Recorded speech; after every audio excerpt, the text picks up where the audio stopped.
kwa jina la Yesu. Abazimu bashe. Mbega igitangaza cy'umusore cyipfiriye yewe. Yewe.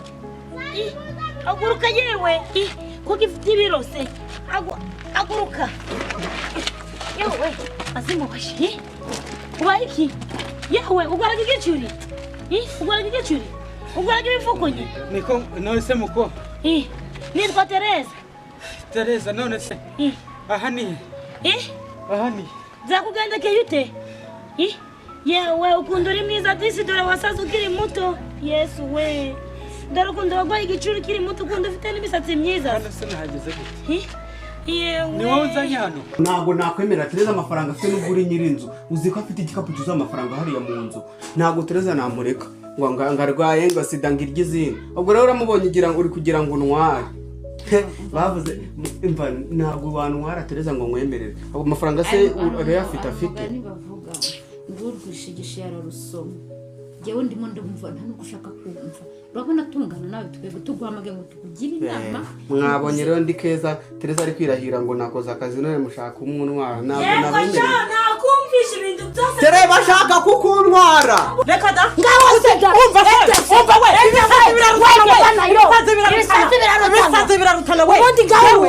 Wowe sinabwe ngo ndunza neza mitweza wowe. Ndunza neza mitweza. Urinde. Ntabwo wanshimisha nanjye. Umva rero ubundi nibage kukubwira. Banza umenye hano ngo nje Tereza iyo utanzura amenyaga urumva ndi wibasha ukibye ngugiye kuzana abakobwa aha ngaha uzambona urumva reka manze ngwiyereke urenze we uretse banze ngwereke nzamuraga ingutiya ngasigarana ishujimbe ubundi ngakuvangavanga urukumva ngayo mwinjira ndakubwira ngo ibintu zange wabitunganyije. Yego ndabikora. Utanga kunywe. Wagapfa we. Akakanya kwaza.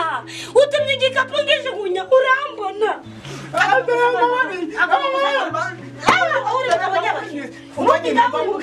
Bagukireka mufasha buri uje. Ndakubwiye ngo kya gikapu ni ndakibona.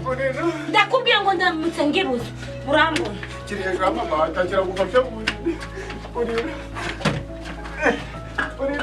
Nzamura kigwaje. Nzamura. Ufite ibiro. Ndakwice wamwinjira ukwizina jima. Reka ngufashe. Komeza unyurize. Ndakubwiye ngo ubundi bugabo bwawe umugabo wuje. Ndakukiza. Ngira bwangu. Fashe uzamura. Ndamuka gicucu.